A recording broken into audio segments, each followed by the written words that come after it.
Road സേഫ്റ്റിയുമായിട്ട് ബന്ധപ്പെട്ടുള്ള ഒരു മത്സരമാണ് കേട്ടോ. അപ്പോൾ ഇത് റോഡ് സേഫ്റ്റിയുമായിട്ട് മത്സരം ഇപ്പോൾ നടത്താനുള്ള കാര്യം എന്താണെന്ന് ചോദിച്ചു കഴിഞ്ഞാൽ ഇവിടെ നമ്മുടെ റോഡ് സേഫ്റ്റി മാസമായിട്ടാണ് ഈ ഒരു ജനുവരി മാസം നമ്മൾ രാജ്യമെമ്പാടും ഇങ്ങനെ ആഘോഷിച്ചു വരുന്നത്. ഇത് എന്തിനു വേണ്ടിയെന്ന് ചോദിച്ചു കഴിഞ്ഞാൽ ഈ റോഡ് അവയർനെസ്സിനെ കുറിച്ച് അല്ലെങ്കിൽ റോഡിനെ കുറിച്ചുള്ള അല്ലെങ്കിൽ റോഡ് സുരക്ഷയെക്കുറിച്ച് നമ്മളെ പൊതുജനങ്ങളിൽ അവബോധം സൃഷ്ടിക്കുന്നതിന് വേണ്ടിയിട്ടാണ്. അപ്പോൾ തീർച്ചയായിട്ടും നാളത്തെ പൗരന്മാരായിട്ടുള്ള കുട്ടികളിലേക്കാണ് ഈ ഒരു അവബോധം എത്തിക്കേണ്ടത് എന്നുള്ളത് കടമയായി കണ്ടുകൊണ്ട് നമ്മുടെ track trauma care road action aid centre Kollam എന്ന് പറഞ്ഞിട്ടുള്ള നമ്മുടെ ട്രാക്കും അതോടൊപ്പം തന്നെ motor vehicle department, excise department, police department ഇവരെല്ലാവരും കൂടെ ചേർന്നിട്ടാണ് ഇത്തരത്തിലുള്ള അവബോധം സൃഷ്ടിക്കുന്നത്. അപ്പോൾ ഇതിൽ 1, 2, 3 സ്ഥാനം കിട്ടിയിട്ടുള്ള കുട്ടികളാണ് നമ്മുടെ കൂടെ ഉള്ളത്. നമുക്കൊന്ന് പരിചയപ്പെടാം. എന്താ പേര്?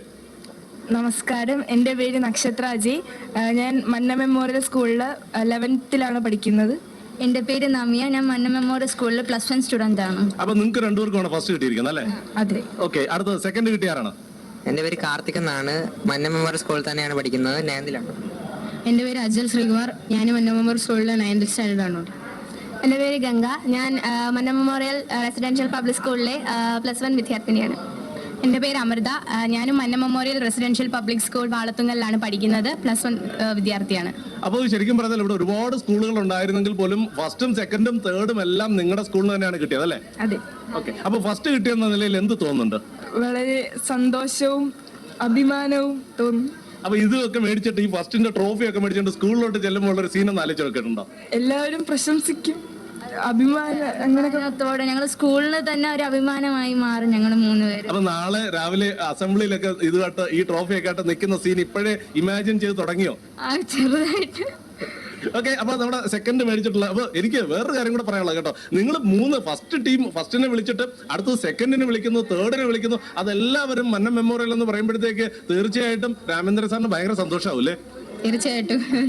ഇവിടെ ഒരുപാട് സ്കൂളിൽ വന്ന് നമ്മൾ പ്രയത്നിച്ചു. ഓക്കെ, അപ്പൊ നിങ്ങൾ ഈ ഒരു റോഡ് സേഫ്റ്റി ക്വിസ് ആണെന്ന് പറഞ്ഞപ്പോ എന്ത് തയ്യാറെടുപ്പാണ് നടത്തിയത്? ഞങ്ങളുടെ ടീച്ചർ, രേഖ ടീച്ചർ ഞങ്ങൾക്ക് കുറെ ക്വസ്റ്റ്യൻസ് അയച്ചു തന്നു. അത് ഞങ്ങൾ കുറെ പ്രിപ്പയർ ചെയ്തു. അതൊക്കെ ഞങ്ങൾക്ക് വളരെ യൂസ്ഫുൾ ആയിരുന്നു. ഇവിടെ ഇപ്പൊ ഇത് എങ്ങനായിരിക്കണം അല്ലെങ്കിൽ എന്താണ് ഈ റോഡ് സേഫ്റ്റി കൊണ്ടുള്ള ഗുണം എന്താണ് എന്നുള്ളതാണ് സ്റ്റുഡൻസ് എന്ന നിലയിൽ നിങ്ങൾക്ക് തോന്നുന്നത്? ഈ റോഡ് സേഫ്റ്റിനെ കുറിച്ച് മനസ്സിലാക്കുമ്പോൾ നമുക്ക് ഒരുപാട് കാര്യങ്ങൾ അതിനെപ്പറ്റി പഠിക്കാനും റോഡിൽ പുതുതലമുറ ഇങ്ങനെ റോഡിൽ ഇറങ്ങുമ്പോൾ അതിനായിട്ടുള്ള സുരക്ഷാ നിയമങ്ങളൊക്കെ പാലിച്ച് റോഡിൽ ഇറങ്ങണം. ആ ഒരു അപ്പൊ നിങ്ങൾക്ക് സ്റ്റുഡൻസ് എന്ന നിലയിൽ നിങ്ങൾക്ക് എന്ത് ചെയ്യാൻ കഴിയും? ഇപ്പൊ നിങ്ങൾ റോഡിലൊക്കെ പോയി കഴിഞ്ഞാലേ ഒരുപാട് പ്രശ്നങ്ങൾ കാണുന്നുണ്ട്. വളരെ അലക്ഷ്യമായിട്ട് വാഹനം ഓടിക്കുന്നവരെ കാണുന്നുണ്ട്. അതുപോലെ തന്നെ വളരെ നെഗ്ലിജന്റ് ആയിട്ട് ഇപ്പൊ റോഡ് ക്രോസ് ചെയ്യുന്നത് പോലും ഒരു ശ്രദ്ധയുമില്ലാതെ അപകടം വിളിച്ചു വരുത്തുന്ന തരത്തിൽ ചെയ്യുന്നുണ്ട്. അപ്പം നിങ്ങൾ സ്റ്റുഡൻസ് എന്ന നിലയിൽ നിങ്ങൾക്ക് എന്ത് ചെയ്യാൻ കഴിയും എന്നുള്ളതാണ് നിങ്ങളുടെ വിചാരം? നമ്മൾ ഇതേപോലെ റോഡ് സേഫ്റ്റി ക്വിസ് നടത്തുക, അങ്ങനെ അവയർനെസ് ക്ലാസ് നടത്തുക. അത് കുട്ടികൾക്ക് മാത്രമല്ല, കുട്ടികളായിരിക്കുമല്ലോ അടുത്ത ഫ്യൂച്ചർ ജനറേഷനിലുള്ള ആൾക്കാർ. അവർക്കും കൂടുതൽ കൊടുക്കണം. പിന്നെ ഇപ്പോഴത്തെ പാരൻസ് ആയാലും അവർക്കും ഇങ്ങനത്തെ ക്ലാസ്സുകൾ അറ്റൻഡ് ചെയ്യാനുള്ള ഇത് കൊടുക്കണം. അന്നേരം അവർക്കും ചിലപ്പം ചില അവയർനെസ് ക്ലാസ്സുകൾ നമുക്ക് കൊടുക്കുമ്പോഴത്തേക്ക് അവർക്കും ഒരു പ്രൊമോട്ട് ആയിരിക്കുമല്ലോ അത്. അപ്പൊ നിങ്ങളെ കുറെ ക്വസ്റ്റ്യൻസ് നിങ്ങളുടെ അടുത്ത് ചോദിച്ചു. പക്ഷേ നിങ്ങളിപ്പോ ഫസ്റ്റ് കിട്ടിയവരുണ്ട്, സെക്കൻഡ് കിട്ടിയവര്, തേർഡ് കിട്ടിയവരെല്ലാം എന്റെ മുന്നിൽ നിൽക്കുകയാണ്. പക്ഷെ നിങ്ങൾക്ക് അറിഞ്ഞുകൂടാത്ത ചോദ്യങ്ങൾ ഉണ്ടായിരിക്കും. എല്ലാ ക്വസ്റ്റ്യനൊന്നും നിങ്ങൾ ആൻസർ ചെയ്തിട്ടില്ല. അപ്പൊ നിങ്ങൾക്ക് അറിഞ്ഞുകൂടാത്ത ക്വസ്റ്റ്യൻ മറ്റൊരു ടീം പറയുന്ന സമയത്ത് അത് ശരിക്കും പറഞ്ഞാൽ നിങ്ങൾക്കും അത് മനസ്സിലാകുകയല്ലേ ചെയ്യുന്നത്? അതെ, മനസ്സിലാകുന്നുണ്ട്. പക്ഷെ എന്നാലും അത് നമുക്ക് കിട്ടിയില്ല എന്നുള്ളൊരു റിഗ്രറ്റ് എപ്പോഴേലും, ഒരു വിഷമം കൂടി ഉണ്ട് അല്ലേ? അല്ല, ഞങ്ങൾക്ക് അറിയാവുന്ന ക്വസ്റ്റ്യൻസ് ഒന്നും ഞങ്ങളുടെ അടുത്ത് വന്നില്ല.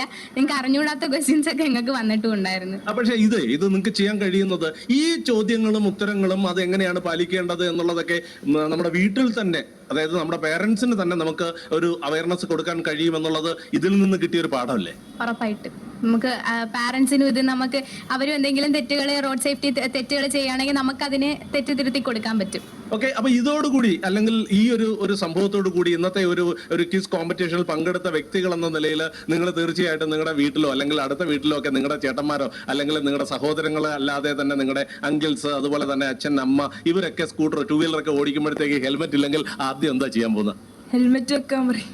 നിർബന്ധപൂർവ്വമായിട്ട് അല്ലേ? ഹെൽമെറ്റ് മാത്രം വെച്ചാൽ മതിയോ? ബക്കിൾ ഇടണം. അതെ, ചിൻ സ്ട്രാപ്പും കൂടെ നമ്മൾ ഇടണം എന്നുള്ളതാ പറയുന്നത്. നിങ്ങൾ എന്താ ഇങ്ങനെ മിണ്ടാതെ നിൽക്കുന്നത്? എന്താ നിങ്ങൾക്ക് ഇതിനെ കുറിച്ച് പറയാനുള്ളത്? സെക്കൻഡ് വിന്നേഴ്സ് ആണ് കേട്ടോ. ഇപ്പൊ റോഡ് സേഫ്റ്റിയെ പറ്റി പറയുകയാണെങ്കിൽ തീർച്ചയായിട്ടും ഇമ്പോർട്ടൻ്റ് ആയിട്ടൊരു കാര്യമാണ്. ഇപ്പോൾ നിരവധി ഒരുപാട് അപകടങ്ങളാണ് ഇതിലൂടെ ഉണ്ടാകുന്നത്. അപ്പോൾ നമുക്ക് ഈ ക്വിസ് തീർച്ചയായിട്ടും നമ്മൾ സ്വന്തമായി തന്നെ ബോധവാന്മാരാവാനും മറ്റുള്ളവർക്ക് അത് പറഞ്ഞു കൊടുക്കാനും സാധിക്കും. അപ്പോൾ നിങ്ങൾക്ക് ലൈസൻസ് എടുക്കുന്നതിന് ഇപ്പോൾ പലരുമൊക്കെ നിങ്ങൾ കാണുന്നുണ്ട്, കുട്ടികളൊക്കെ ഈ 18 വയസ്സാകുന്നതിന് മുമ്പ് തന്നെ ലൈസൻസ് ഇല്ലാതെ തന്നെ വാഹനങ്ങളൊക്കെ എടുത്ത് റോഡിലൂടെ ഒക്കെ പോകുന്നുണ്ട്, ഒരുപാട് അപകടങ്ങളൊക്കെ ഉണ്ടാക്കുന്നുണ്ട്. എന്താ നിങ്ങളുടെ അഭിപ്രായം എന്താണ്? കുട്ടികൾക്ക് 18 വയസ്സ്, അതായത് അവരിപ്പോൾ പക്വത എത്തിയതിനു ശേഷം മാത്രമേ വണ്ടി എടുക്കാവുള്ളൂ. സൈക്കിൾ നേരെ വണ്ണം ഓടിക്കാൻ അറിയാത്ത കുട്ടികളുണ്ട്. അപ്പൊ പക്ഷെ അവർ പോലും സ്കൂട്ടറും ബൈക്കും ഒക്കെ എടുത്തുകൊണ്ട് പോകുന്നതാണ് നമ്മൾ കാണുന്നത് അല്ലേ? അതാ അത് ഭാവിയുടെ വാഗ്ദാനങ്ങളായ കുട്ടികൾ അപകടങ്ങളിലേക്ക് പോകാൻ സാധ്യതയുണ്ട്. അതുകൊണ്ട് സത്യം പറഞ്ഞത് പേരൻസ് ആണ് ശ്രദ്ധിക്കാനുള്ളത്, അവർക്ക് വാഹനങ്ങൾ കൊടുക്കരുത് അല്ലേ? അതെ. ഓക്കെ, കുട്ടികളുടെ വാക്കുകളാണ് നമ്മൾ കേട്ടുകൊണ്ടിരിക്കുന്നത് കേട്ടോ. കുട്ടികൾ ഇതിനെക്കുറിച്ച് പറയുന്നുണ്ട്. അപ്പൊ ഇനി നിങ്ങൾക്ക് 3 പേർക്കും കൂടെ, അതായത് 3 ടീമുകൾ, ഇപ്പൊ മൊത്തം 6 പേരാണുള്ളത്, 3 ടീമുകൾക്കും കൂടെ ചേർന്ന് പൊതുവായിട്ട് ജനങ്ങളോട് എന്താണ് പറയാനുള്ളത്? റോഡ് നിയമങ്ങൾ പാലിക്കുക, പാലിക്കാൻ മറ്റുള്ളവരെ പ്രേരിപ്പിക്കുക, അപകടമില്ലാത്ത നാളുകൾ. അതെ, അവർ പറയുന്നത് അത് തന്നെയാണ്, അവരുടെ ലക്ഷ്യവും അത് തന്നെയാണ്. റോഡ് നിയമങ്ങൾ പാലിക്കുക, റോഡ് നിയമങ്ങൾ പാലിക്കുന്നതിന് വേണ്ടിയിട്ട് മറ്റുള്ളവരെ പ്രേരിപ്പിക്കുക, പ്രോത്സാഹിപ്പിക്കുക, അതോടൊപ്പം തന്നെ അപകടമില്ലാത്ത നല്ലൊരു നാളെ ഉണ്ടാകട്ടെ എന്നുള്ള കാര്യം കൂടി അവർക്ക് നമ്മുടെ സമൂഹത്തോട് പറയാനുള്ളതും ഇത് തന്നെയാണ്. ഇത്തരത്തിലുള്ള കുട്ടികളെ പ്രോത്സാഹിപ്പിക്കേണ്ടത് വളരെ വളരെ അത്യാവശ്യമാണ്. കാരണം റോഡ് സേഫ്റ്റിയുമായിട്ട് ബന്ധപ്പെട്ട കാര്യങ്ങളായിരുന്നു ഇവിടെ ഈ ഒരു ക്വിസ് കോമ്പറ്റീഷൻ അന്ന് നടന്നിരുന്നത്. അപ്പൊ അതുമായിട്ട് ബന്ധപ്പെട്ട ചോദ്യങ്ങൾക്കെല്ലാം വളരെ വളരെ കൃത്യമായിട്ട് വളരെ നല്ല രീതിയിലുള്ള മറുപടിയാണ് കിട്ടിയത്. ഇത് നമ്മുടെ പൊതുസമൂഹത്തിലേക്ക് ഇത് എത്തിച്ചേരേണ്ടത് വളരെ വളരെ സേഫ് ആയിട്ടുള്ള ഒരു യാത്രയ്ക്കും സേഫ് ആയിട്ടുള്ള ഒരു ജീവിത നിലവാരം ഉണ്ടാക്കുന്നതിനും ഒക്കെ വളരെ വളരെ അത്യന്താപേക്ഷിതമാണ് എന്ന് പറഞ്ഞുകൊണ്ട് നമുക്ക് ഇന്നത്തെ ടൈം പാസ് ഇവിടെ അവസാനിപ്പിക്കേണ്ട സമയമായിരിക്കുകയാണ്.